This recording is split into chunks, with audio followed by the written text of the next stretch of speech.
دشمن حاسد ساس بہو اکٹھا رہنے والے افراد۔ اس عمل کا سب سے زیادہ فائدہ جو میرے مسلمان بہن بھائی ان آیات سے اٹھا سکتے ہیں کہ اس قرآنی عمل سے جادوگر اس فرد تک اپنا ٹھیک طریقے سے وار نہیں کر سکتا جو وہ کرنا اس کے مخالفین کروانا چاہتے ہوں گے۔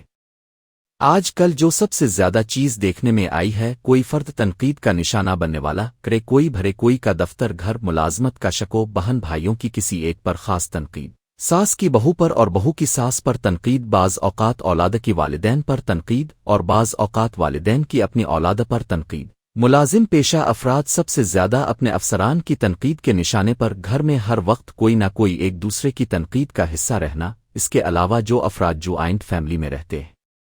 ان سب کو ایک دوسرے سے یا کسی ایک فرد کو سب سے یا کسی ایک کے ساتھ رہنے میں بے شمار قسم کے مسائل رہتے ہیں،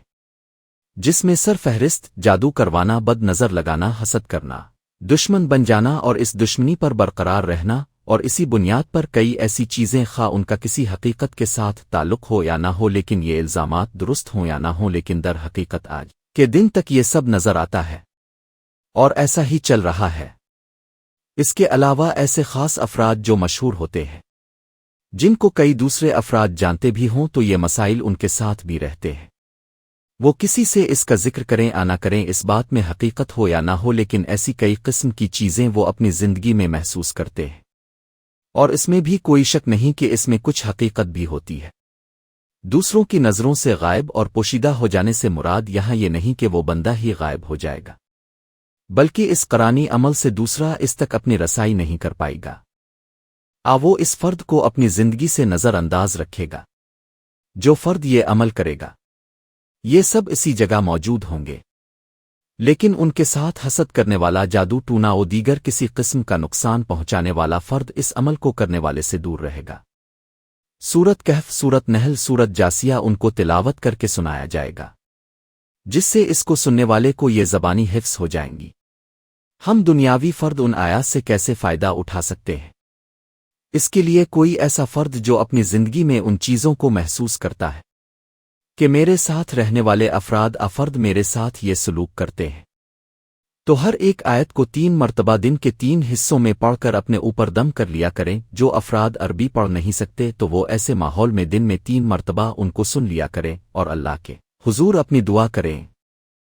انشاءاللہ العزیز اس عمل سے جو کوئی تنقید، حسد، بغض رکھنے والے افراد ہوں گے وہ اس فرد کو پریشان نہیں کریں گے۔ اس مقصد کے لیے سب سے پہلے سورت کہف شریف کی آیت 57 کو 12 مرتبہ، اس کے بعد سورت نحل شریف کی آیت 108 کو 9 مرتبہ، اس کے بعد سورت جاسیہ کی آیت 23 کو 5 مرتبہ۔ ان 3 خاص آیات کو پڑھنے کے لیے اس ویڈیو میں اسی ترتیب سے ورد کر کے بھی بتایا گیا ہے۔ مقدار کے ساتھ اس کو روزانہ دن میں 3 مرتبہ اسی ترتیب سے پڑھیں، سن لیں اور اپنے اوپر دم کریں، اور تھوڑے سے پانی پر بھی دم کر کے اس کو پی لیا کریں۔ اس کے علاوہ اس عمل کے متعلق 033562500007 واٹس ایپ پر مصنف کتب سے رابطہ کر کے مزید ہدیہ ادا کر کے اس کے مزید فائدے جان سکتے ہیں۔ اعوذ باللہ من الشیطان الرجیم، بسم اللہ الرحمن الرحیم۔ ومن اظلم ممن ذکر بآیات ربه فأعرض عنها ونسي ما قدمت يداه إنا جعلنا على قلوبهم أكنة أن يفقهوه وفي آذانهم وقرا وإن تدعهم إلى الهدى فلن يهتدوا إذا أبدا ومن أظلم ممن ذكر بآيات ربه فأعرض عنها ونسي ما قدمت يداه إنا جعلنا على قلوبهم أكنة أن يفقهوه وفي آذانهم وقرا وإن تدعهم إلى الهدى فلن يهتدوا إذا أبدا ومن أظلم ممن ذكر بآيات ربه فأعرض عنها ونسي ما قدمت يداه إنا جعلنا على قلوبهم أكنة أن يفقهوا وفي آذانهم وقرا وإن تدعهم إلى الهدى فلن يهتدوا إذا أبدا ومن أظلم ممن ذكر بآيات ربه فأعرض عنها ونسي ما قدمت يداه إنا جعلنا على قلوبهم أكنة أن يفقهوا وفي آذانهم وقرا وإن تدعهم إلى الهدى فلن يهتدوا إذا أبدا ومن أظلم ممن ذكر بآيات ربه فأعرض عنها ونسي ما قدمت يداه إنا جعلنا على قلوبهم أكنة أن يفقهوا وفي آذانهم وقرا وإن تدعهم إلى الهدى فلن يهتدوا إذا أبدا ومن أظلم ممن ذكر بآيات ربه فأعرض عنها ونسي ما قدمت يداه إنا جعلنا على قلوبهم أكنة أن يفقهوا وفي آذانهم وقرا وإن تدعهم إلى الهدى فلن يهتدوا إذا أبدا ومن أظلم ممن ذكر بآيات ربه فأعرض عنها ونسي ما قدمت يداه إنا جعلنا على قلوبهم أكنة أن يفقهوا وفي آذانهم وقرا وإن تدعهم إلى الهدى فلن يهتدوا إذا أبدا ومن أظلم ممن ذكر بآيات ربه فأعرض عنها ونسي ما قدمت يداه إنا جعلنا على قلوبهم أكنة أن يفقهوا وفي آذانهم وقرا وإن تدعهم إلى الهدى فلن يهتدوا إذا أبدا ومن أظلم ممن ذكر بآيات ربه فأعرض عنها ونسي ما قدمت يداه إنا جعلنا على قلوبهم أكنة أن يفقهوا وفي آذانهم وقرا وإن تدعهم إلى الهدى فلن يهتدوا إذا أبدا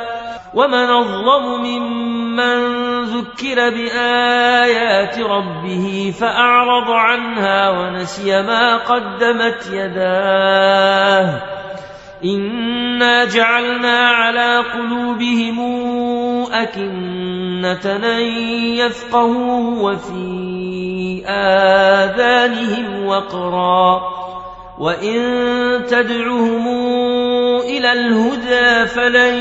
يهتدوا إذا أبدا ومن أظلم ممن ذكر بآيات ربه فأعرض عنها ونسي ما قدمت يداه إنا جعلنا على قلوبهم أكنة أن يفقهوا وفي آذانهم وقرا وإن تدعهم إلى الهدى فلن يهتدوا إذا أبدا ومن أظلم ممن ذكر بآيات ربه فأعرض عنها ونسي ما قدمت يداه إنا جعلنا على قلوبهم أكنة أن يفقهوا وفي آذانهم وقرا وإن تدعهم إلى الهدى فلن يهتدوا إذا أبدا أولئك الذين طبع الله على قلوبهم وسمعهم وأبصارهم وأولئك هم الغافلون أولئك الذين طبع الله على قلوبهم وسمعهم وأبصارهم وأولئك هم الغافلون أولئك الذين طبع الله على قلوبهم وسمعهم وأبصارهم وأولئك هم الغافلون أولئك الذين طبع الله على قلوبهم وسمعهم وأبصارهم وأولئك هم الغافلون أولئك الذين طبع الله على قلوبهم وسمعهم وأبصارهم وأولئك هم الغافلون أولئك الذين طبع الله على قلوبهم وسمعهم وأبصارهم وأولئك هم الغافلون أولئك الذين طبع الله على قلوبهم وسمعهم وأبصارهم وأولئك هم الغافلون أولئك الذين طبع الله على قلوبهم وسمعهم وأبصارهم وأولئك هم الغافلون أولئك الذين طبع الله على قلوبهم وسمعهم وأبصارهم وأولئك هم الغافلون أفرأيت من اتخذ إلهه هواه وأضله الله على علم وختم على سمعه وقلبه وجعل على بصره غشاوة فمن يهديه من بعد الله أفلا تذكرون أفرأيت من اتخذ إلهه هواه وأضله الله على علم وختم على سمعه وقلبه وجعل على بصره غشاوة فمن يهديه من بعد الله أفلا تذكرون أفرأيت من اتخذ إلهه هواه وأضله الله على علم وختم على سمعه وقلبه وجعل على بصره غشاوة فمن يهديه من بعد الله أفلا تذكرون أفرأيت من اتخذ إلهه هواه وأضله الله على علم وختم على سمعه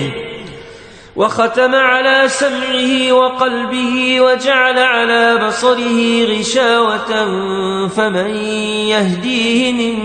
بعد الله أفلا تذكرون أفرأيت من اتخذ إلهه هواه وأضله الله على علم وختم على سمعه وقلبه وجعل على بصره غشاوة فمن يهديه من بعد الله أفلا تذكرون